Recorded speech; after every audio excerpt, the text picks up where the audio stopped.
ازيكم؟ انا النهارده رحت معرض الكتاب. تعالوا بقى اما افرجكم انا شفت ايه في قاعة 5. اللي فاكرين ان معرض الكتاب ده للكبار بس، احب اقول لكم ان قاعة 5 دي كلها للاطفال.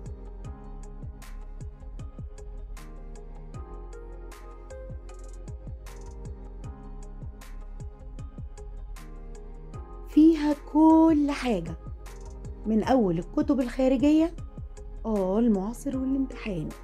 وبما ان بقى بنتي في اولى اعدادي، طبعا قررت ان انا اجيب الكتب الخارجية بتاعت الترم التاني. جبت العربي ودراسات والساينس والماث، وعلى فكرة عليهم خصم 10% في المعرض. بعدين طلعت على دار نهضة مصر، والحقيقة ان الدار ده متقسم حلو جدا للأطفال بمراحلهم العمرية كلها. أنا بحب القصة دي جدا. الله في كل مكان، للكاتبة الجميلة فاطمة المعدول اللي بحب جدا كتاباتها للأطفال. والجزء ده للأطفال من سن 4 ل6 سنين. جبت لابني قصص حلوة قوي من هناك. وندخل على سلاح التلميذ، سلاحنا العزيز ولا لذيذ باين مش فاكرة، يعني المهم ده عشان ابني بقى، عشان المرحلة الابتدائية عموما. أنا بحب سلاح التلميذ الحقيقة من صغري. ايه ده؟ رجل المستحيل، فلاش حبيبي، بحبه قوي، كنت بحبه اقراه جدا وانا صغيرة.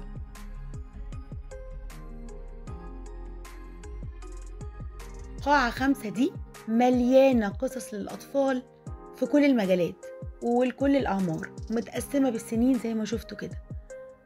تقريبا كل القصص اللي في القرآن الكريم موجودة هناك، مكتوبة طبعا بلغة بسيطة للأطفال. وقصص الأنبياء كلها موجودة، في قصص تعليمية وقصص ترفيهية، وفي كتب كتير جدا جدا جدا للتلوين، ودي جبت منها كتير لولادي لأنهم بيحبوا التلوين. بازل، أنا بحب البازل أنا وولادي جدا. جبت لابني وبنتي الأشكال اللي بيحبوها، وكله متقسم بالسنين. ده غير إن في ألعاب كتيرة جدا موجودة هنا كمان.